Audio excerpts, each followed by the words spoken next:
Good morning, everybody. Welcome behind the scenes here at Jamie Riddler Studios. I'm Jamie, and it is Tuesday, and I can literally look around and feel like my studio is being deconstructed all around us. Every week, every day, it's a little bit emptier, um, a little bit less of what it was. And it's interesting for me to be thinking about that just as we're about to come up to break time in the studio. Not really a break, it's the time when we do all the things behind the scenes. So we will be wrapping up the BTS sometime in April. I'm not sure exactly when, maybe the end of next week. And then come back in May. And during that time in between, there is a break in the pattern of what we do. So classes are complete, the BTS is complete, and then we'll come back to it later in the season. And that in between time, I'll be doing lots of things, particularly getting the summer yearbook ready, but also having a break in routine is one of the ways to shake things up and leave some room for magic. We talked about that in the newsletter on Sunday. It was one of my top tips for being ready and available to say yes to opportunities, is to leave some spaciousness in our schedules, in our lives, in our energy, so that when magic arrives, we can embrace it and move forward with it. One of the ways we can do that is giving ourselves a break from the norm, shaking things up sometimes. Like, this is a big shakeup, and I'm wondering what the impact will be. And I'm trying very much to be open to it, to leave nothing as, I don't want to say nothing is sacred. People say that, right? Nothing is sacred, but everything is sacred, which can make it hard to change.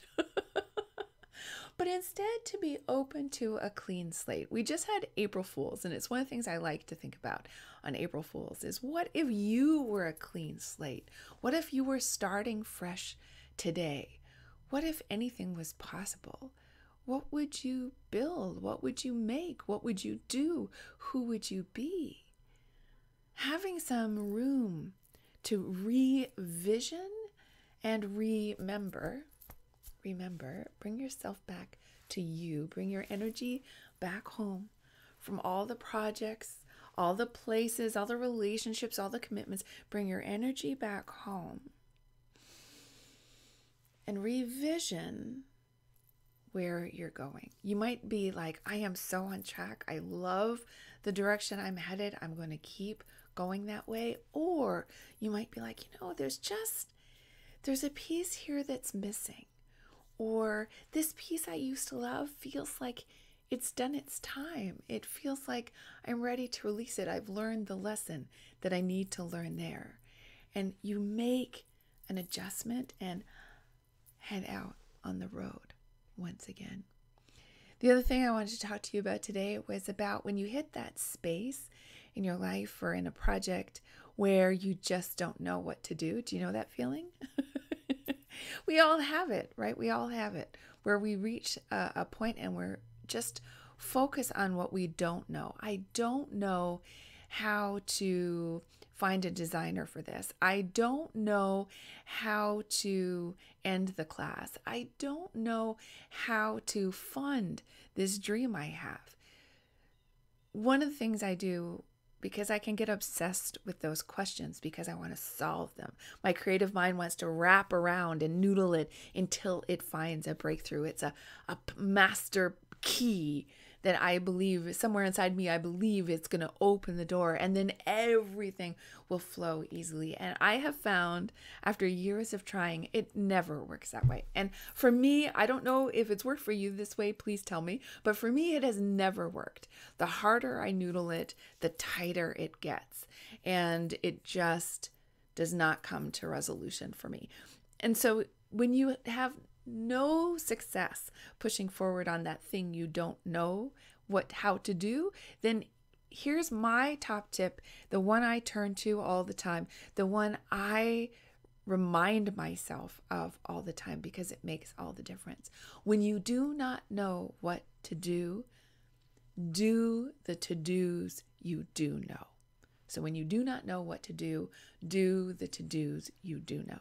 So I guarantee you at any point in your life, on any project, there may be that piece you don't know how to do, but you probably have a list of to-dos that you do know. And something in you isn't believing they're worthwhile till you solve that problem.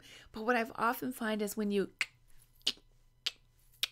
sort of click away at those things you do know, it's like you take those next steps on the footholds that are available to you.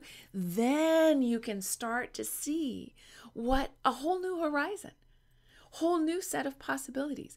If you're sitting on the mountain here going, I don't know how I'm going to scale the top, but you can't see it yet. You're not there yet. And you keep trying to solve that problem, but that's not the problem to solve today. You have clues available to you right now. Respond to them. Take action on them. Put your hand in that foothold, and that foothold, and that toehold, and then you'll get a whole new view and a whole new set of to-dos. So keep doing what you do know how to do until new information is somehow revealed. Also show up. I think a lot of the time for me, when I feel like I don't know what I want to create, do you ever have this? I don't know what I want to write. I don't know what I want to draw. I don't know what I want to create.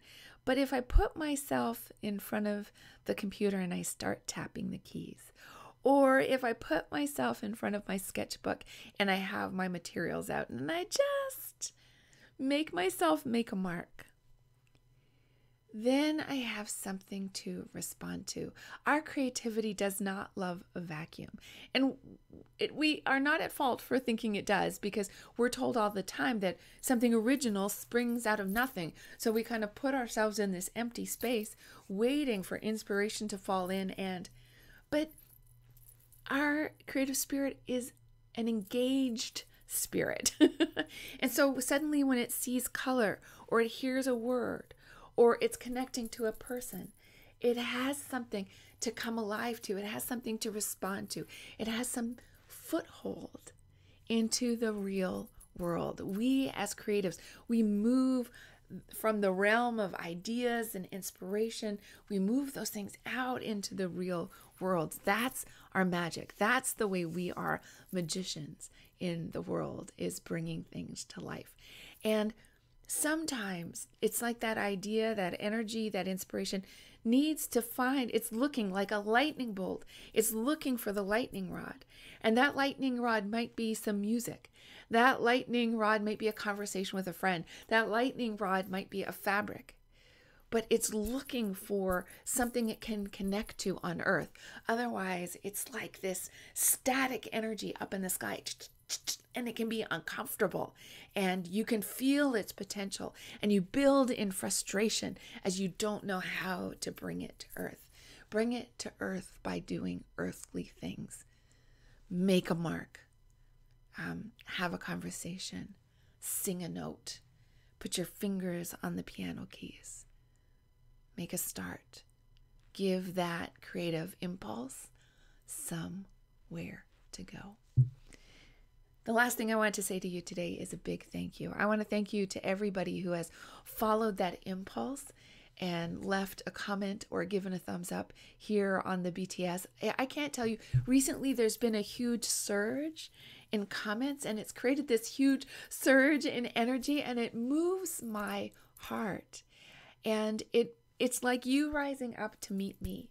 It's like having a conversation. It's like the moment where our eyes meet and we look at each other with a sparkle going, I know, right? I know. And it really means a lot to me. And it means a lot to this channel too. Every time you do that, somehow the YouTube energy sees it, it feels it, and it starts to recognize the life around what's here, and it supports it more and more. And I am so deeply thankful for that.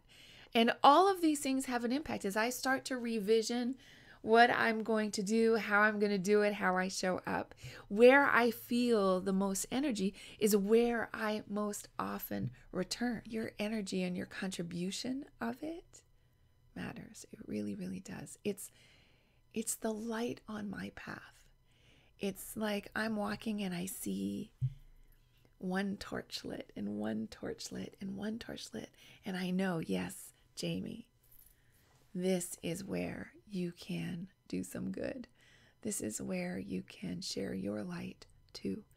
This is where you can have an impact.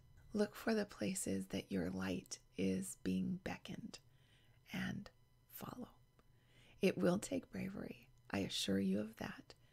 But I also know deeply, truly, and without hesitation, bravery is something you've got. I love hanging out with you. I wish we could be sitting on a couch having this conversation, drinking lots of cups of tea. Have a great week. Let this move you, and I'll see you on